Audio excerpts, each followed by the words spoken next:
Kiefer's work is sometimes referred to as neo-expressionist, which recalls the earlier movement of German Expressionism. Remember Die Brücke and Der Blaue Reiter, and the evocative, emotion-generating nature of Kiefer's paintings. The work of the Irish-born painter Francis Bacon is similarly evocative, albeit with more traditional media. This collection of images looks straight out of a horror movie, but the artist's painterly surface draws us in. As Bacon describes it, this painting came about essentially by accident. He writes, "I was attempting to make a bird alighting on a field, but suddenly the lines that I'd drawn suggested something totally different. And out of this suggestion arose this picture. I had no intention to do this picture. I never thought of it in that way. It was like one continuous accident mounting on top of another." This might remind you of the techniques of the Surrealists with automatism. The imagery here isn't just dreamlike, but deeply disconcerting, especially the butchered beef carcass hanging behind the disembodied figure. It's not the first time that subject matter has made an appearance in fine art.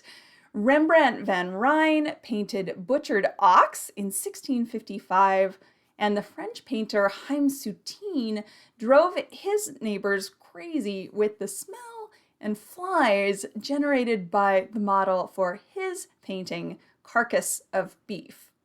Bacon was entirely self-taught and didn't shy away from imitating earlier masters. One source of inspiration was Diego Velázquez's Pope Innocent X, shown here. In Bacon's study after Velázquez's portrait of Pope Innocent X, the Pope, still seated in his throne, seems to be plunging down an open elevator shaft. He seems to be framed by the same structure we saw in painting and with similar features. The figure's open mouth is a subject to which Bacon returned, as in his 1949 Head 6. These paintings are often compared to a scene from Sergei Eisenstein's film The Battleship Potemkin, shown here, where the director has tightly framed a scene of injury and suffering.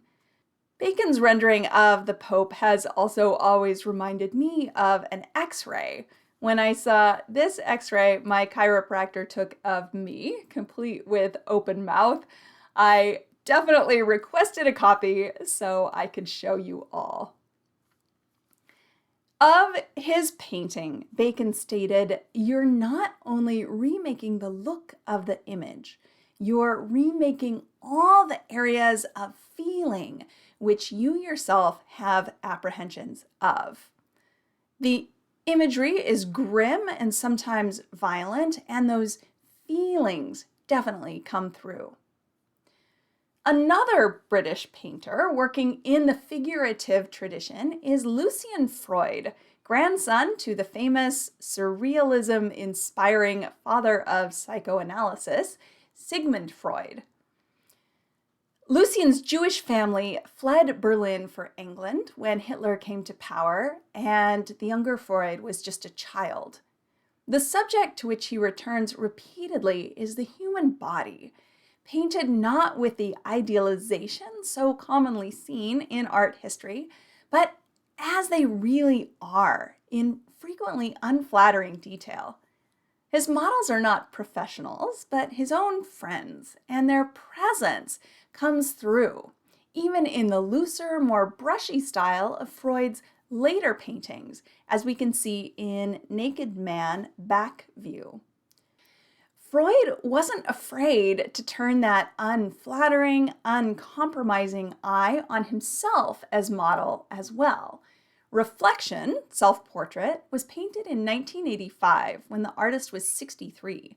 In 1993, at the age of 71, he created this unflinching, fully nude self-portrait entitled Painter Working Reflection. In your journal, select a Lucian Freud painting to write about, one that we've studied here or one that you research on your own. Describe it carefully and then relate it to another artwork we've studied this semester.